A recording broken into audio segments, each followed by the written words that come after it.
basically, Ysera is going to come back one day, probably. Yeah, So- I really hope this is only in a very limited sense, because if they're just like, oh yeah, here's a big emotional moment where Sarah's dead and gone, and then we've contrived a way to make her stuck dead, even though part of their lore is that they aren't dead forever, we've contrived a way for her to be stuck dead, and then we'll uncontrive it. Well- I would just feel like everything's meaningless and the points are made up. I think the way that they will do that is that, well, she did say great sacrifice. Yeah. I imagine that'll be some sort of great sacrifice from Elune. Fuck. I'm just. I know that you have zero faith Yeah. that they will do Elune correctly based on the experience so far. Yeah, based on the fact they can't even get what Elune knew when she stopped Tyrande fucking right. That's the kind of stuff that annoys me. Where it's So, like, right, the current, the way that it is. Wait, okay. When Elune stopped Tyrande, what did she know? very little, because after that, she gets told by the Winter Queen that all the souls went to the Maw. Right, Yes. and then she goes, "Oh," she basically goes, "Oh fuck, I didn't know that. I fucked up." Then later on, after the whole thing's said and done, after Tyrande, Sparta kicks Sylvanas into the Maw, she then goes, Elune must have stopped me because she knew that this renewal would occur, but the Elune didn't know that all the Night Elf souls were in the Maw. I guess she just meant the renewal of Tyrande's, like... Yeah, You but know. then why was she the fucking Night Warrior all along? You know, the spirit of vengeance that back in the day basically genocided trolls to make room for the Night Elves, Because allegedly. they wanted to make her have to make that choice. Even though, like, she kind of... I mean, she did make that choice in some ways, but in other ways, it's like, she just kind of burnt out and we had to fix it. Yeah, that's... The whole thing's been a Yeah. misfire.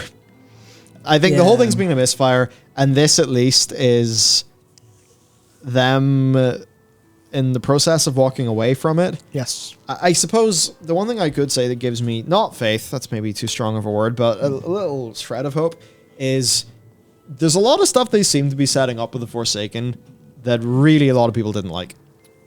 And Yeah. there was a lot of stuff with Anduin and Sylvanas that, well, it's weird because I've liked all of their cinematics, really. It's just the overall storyline in game. But the way that they capped off the cinematic for Anduin and Sylvanas was good. It was like really like a hard turn into a far better direction. And it's probably the direction they always intended to go in. It's just like, at least they landed the final beat that they tried, and they really landed it. And with the Forsaken, they've taken something that maybe a lot of people were unsure of, and they've managed to move it in a really good direction.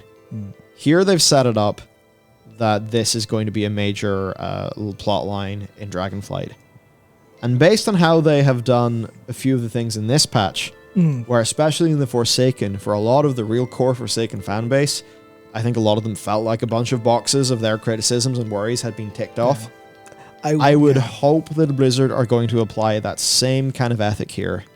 Yeah, I will say, taking a brief glance at a couple places online today, including Warcraft lore, there's a lot of people still quite upset with the Forsaken, the way Pallid that's Lady. going. The Pallid Lady stuff. That's the the whole misfire for me. Yeah, the Pallid Lady and the Champion of the Pallid Lady. Just V2 of what we had. yeah, and then also the necromancy is just necromancy. You're like, that's the fucking cop out, and just erodes so much of what was interesting about that kind of lore and the differences. Maybe they'll like embellish that in the future, but it's like a lot of people are like, who the fuck she? Get her away. We almost didn't have a female character lead Mary Sue to lead us for a second. Fuckers. But yeah.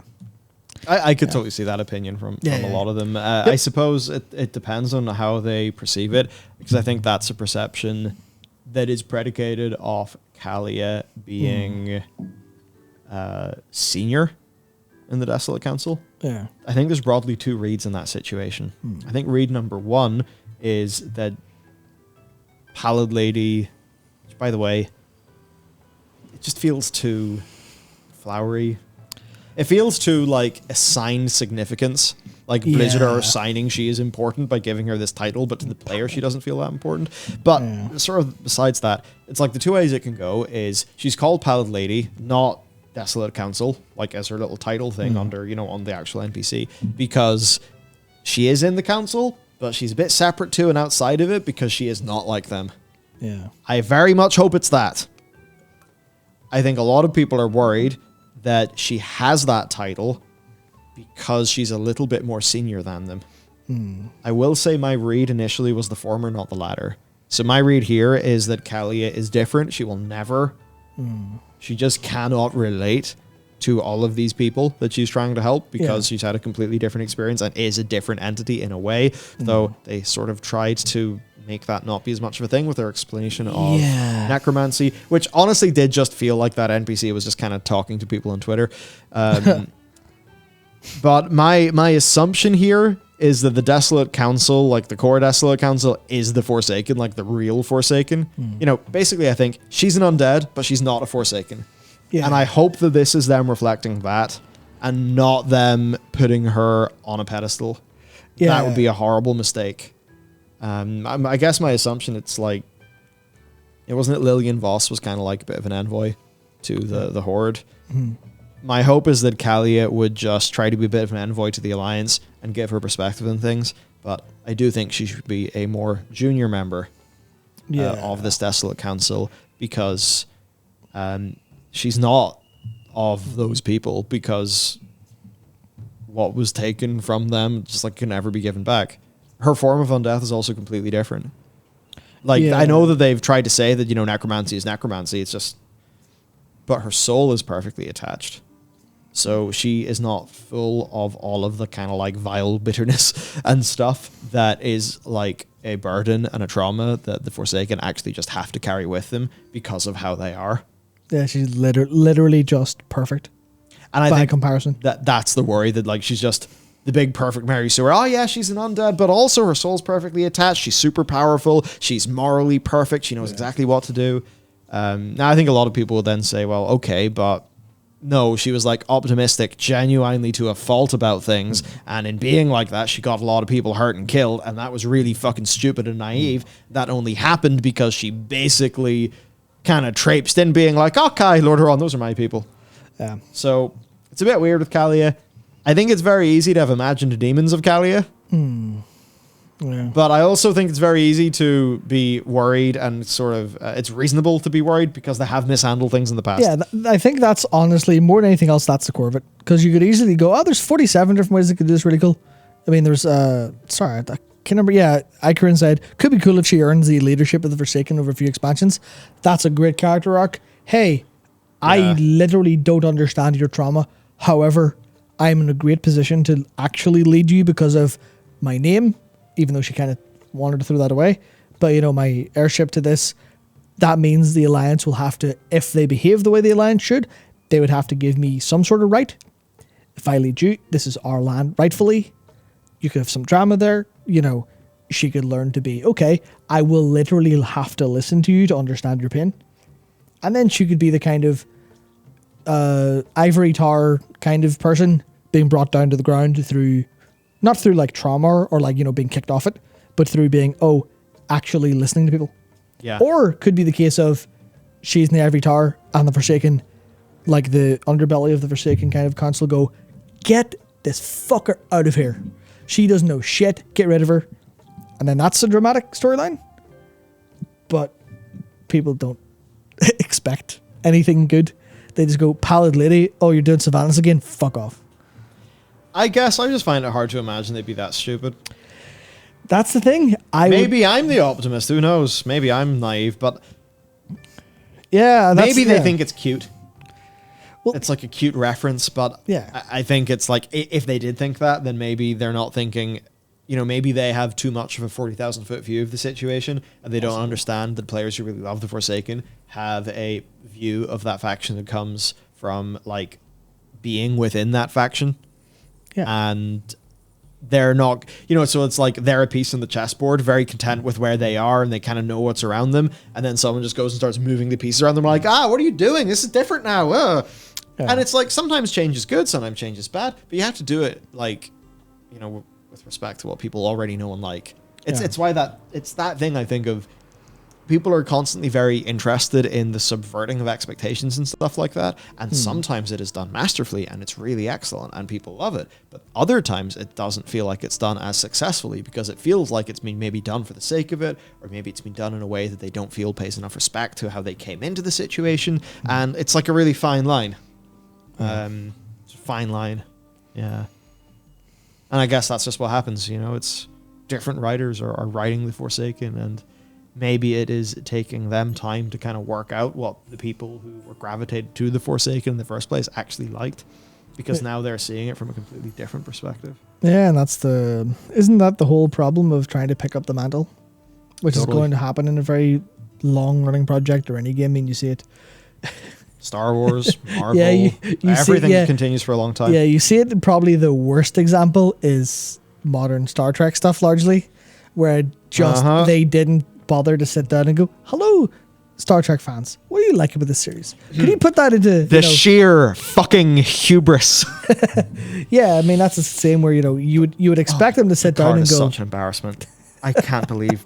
And I know people are like, "Oh my god, look at this! They are sad. They're sad and they're talking about their feelings, and it looks expensive." Modern TV, I love it. Yep. Whereas maybe the people who are kind of really, were sort of caught on, maybe TNG or Deep Space Nine, I think especially Deep Space Nine, they just kind of see how threadbare the way they've taken some of this new Trek stuff is. That said, I've heard way better things about Stranger Things. Stranger Worlds. Strange New Worlds. No, Stranger Things is actually a really good TV show. It's weird. I had this normies like it. I don't want to do that. Same. I mean, I'm special, unique. I'm not going to do the thing people are talking about. Then I watched it like a year and a bit ago. I'm like, no, fuck it. They're right. This is a really good show. Yeah. So New season's really good too. I'm largely the same, but I actually hold to my beliefs instead of being a traitor. It's really good, Matt. You sour cunt. Yeah. Yeah. I bet it is, but I have principles. And this is exactly how Northern Irish people still hold to the Troubles. Yes. Oh, man. Yep. Oh, dear. What to say? Well, look. The place is de-blighted. I thought the actual quest line was really good. I thought it was well-paced. Yeah, no, well, I haven't actually done the quest line, but I kind of read through for the purpose of this. The way it's all been set up and the way it's like hey, we have a very localized problem. Here is a lot of dialogue and a lot of moving to places to sort this problem specifically. And the kind of step-by-step nature of it is really good. Yeah, I thought it was great. Yeah. Like, I played this about 10 minutes, 20 minutes after servers came up in EU. Yeah. And I was just sitting there really content and surprised. Like, oh, fuck, this is like a really good quest line. Not exactly in the way that a good one is good in FF14, but kind of like that. Yeah. It was less concerned with just making me mindlessly kill shit. Like, where I was fighting things, it made sense. Yeah. And they put the appropriate emphasis on characters and dialogue and what things mean to people. And it was really good. Yeah, that's... Like, if this was indicative of the quality of just general WoW questing going forward, I would say this is probably a higher budget quest line, so it always would be balanced out by side content that would be less high budget. Also, Scott Merriman, thank you for joining as a channel member. I would have been great. If more stuff's like this, that would be great. Yeah, that's what I think is... The problem I've had with Shadowlands questing is that I will say I think some of the Darth Mortis campaign wasn't that terrible. Yeah. Once I remove my emotional attachment from the fact that they've just shit on everything I know and love for a second. But the side quests were really high quality in terms of small bits of strong emotional stuff. Even unlocking the protoform synthesis forge had some characters. Yeah. And some stuff that happened. That was all great, yeah. And they were very, very nice. And it's clear that whatever quality they have from those quest designers and those quests, because I don't know, maybe I don't want to say it's specific quest designers doing a better job or anything like that, because I have absolutely no idea. But whatever kind of special sauce happened there to make that happen, clearly they put that in this one as well. Yeah. So I'm hoping they can kind of do that more. Maybe get a lot more of that side quest quality into full quests. Actually, yeah, that's a good point. Just turn your side quests into your main quests. Game's better. Whoa. Yeah. Yeah. So there's that. As for Kalia, like they were constantly in this quest line making it very clear that she is not like them. Yeah. Now, I know people bring up the Margrave thingy where it's like, oh, undeath is undeath. You know, it's this just with you. It was achieved via the light. That's like an explanation of some technicalities. But the actual bit that matters, which is the shared trauma of the people, they were extremely clear throughout this quest line that Kalia is not one of them, that she has not been through that.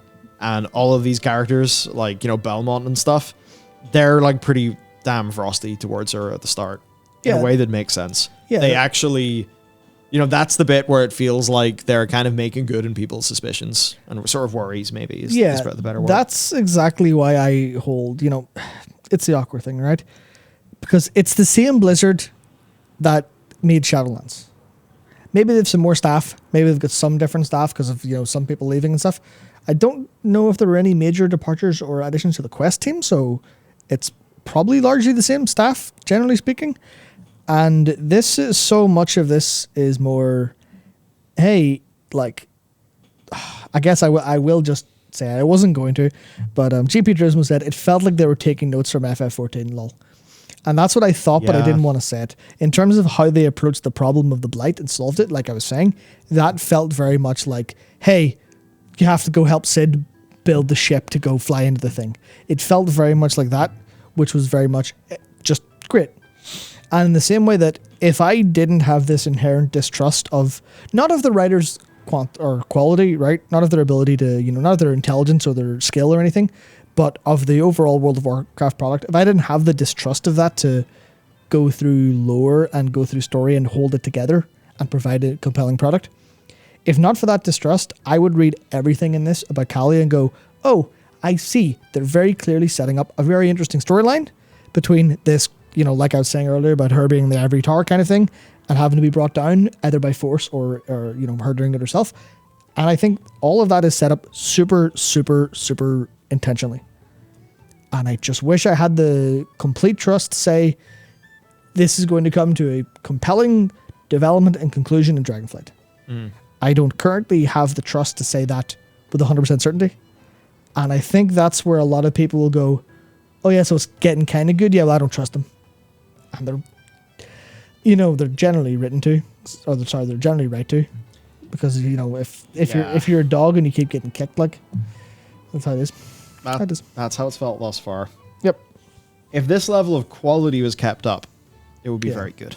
Oh, this would be like, if this was kind of quality for A-plot stuff, and the side quest and B-plot stuff was all the stuff that people actually care about a lot of the time, then Dragonflight would be a great expansion story-wise.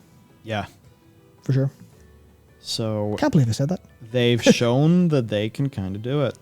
Yeah.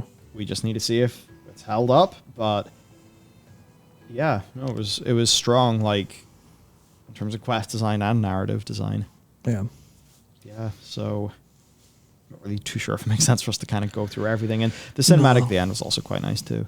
Yeah, I definitely will say the writing on this one was a lot more stiff dialogue-wise. Yes. And it was very much kind of suffered from a lot of the same problems where it was, we're going to talk about, you know, we're not going to talk like we're people talking to each other. Yes, they talk we're about going to talk like we're characters delivering soliloquies and speeches. They're big people talking about the big concepts and big things that matter or that impact them and drive them in directions. And that's annoying because I really love that.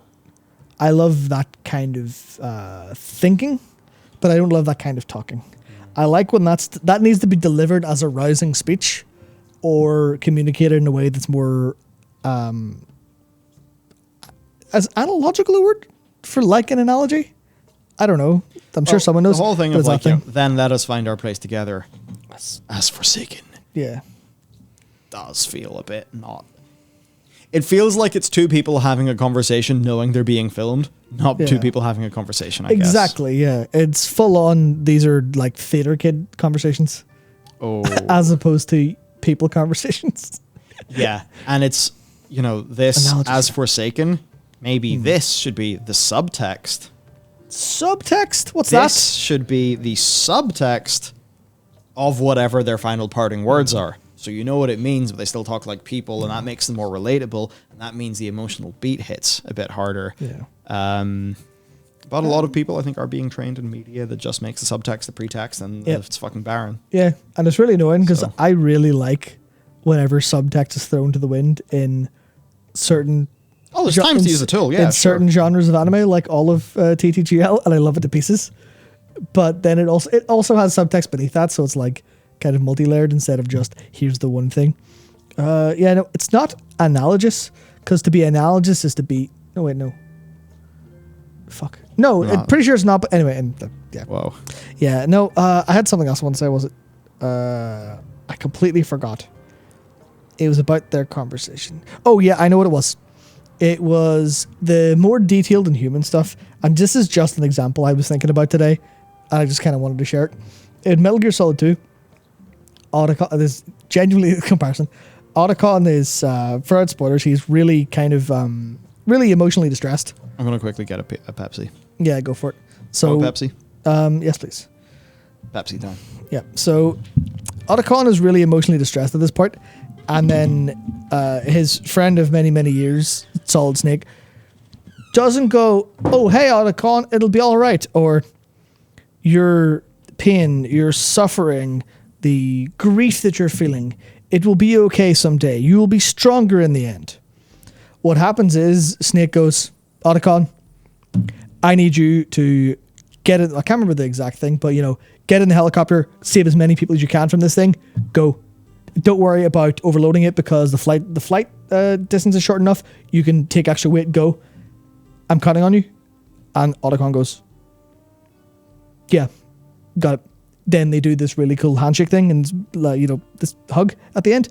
And that's the thing where that was like a really, I guess I'll say, it wasn't an intelligent thing. It was an emotionally intelligent scene where obviously anyone who is like emotionally intelligent, or because I didn't really pick up on this when I first played it because I was younger, but it was this idea of, hey, there's a friend sees his friend struggling and he goes, he immediately solves the problem by going, you need something to focus on because you're grieving. There's nothing we can do about that, but we have stuff to get on with.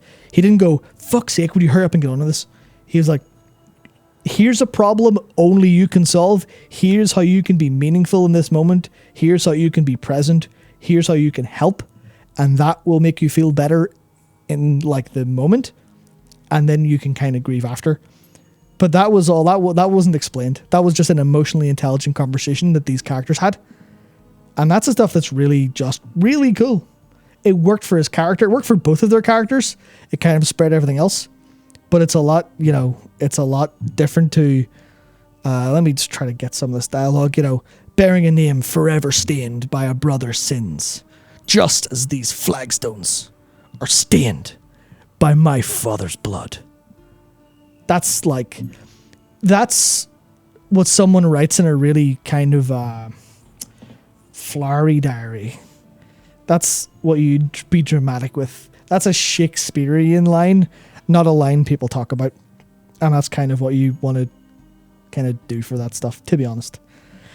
It's like, it makes sense, but it's very much, we need her brother and her father announced in this line, otherwise it doesn't make any sense.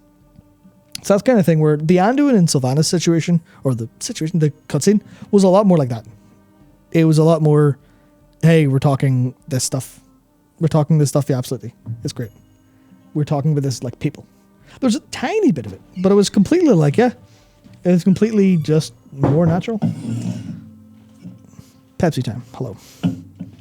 That's what you write in a fan fiction. Yes, that's exactly what you write in a fan fiction. That's the problem. So, you don't all sorted? Yeah. Just explain how the TLDR, I guess, is emotionally intelligent writing is good, and you should have it. Yeah, I agree with that. Yeah, basically it was a character knows a character, deals with them specifically, compartmentalize, head down, move on. In a way that was like, this is how people talk to each other, as opposed to flagstones stained by brothers' blood and shit.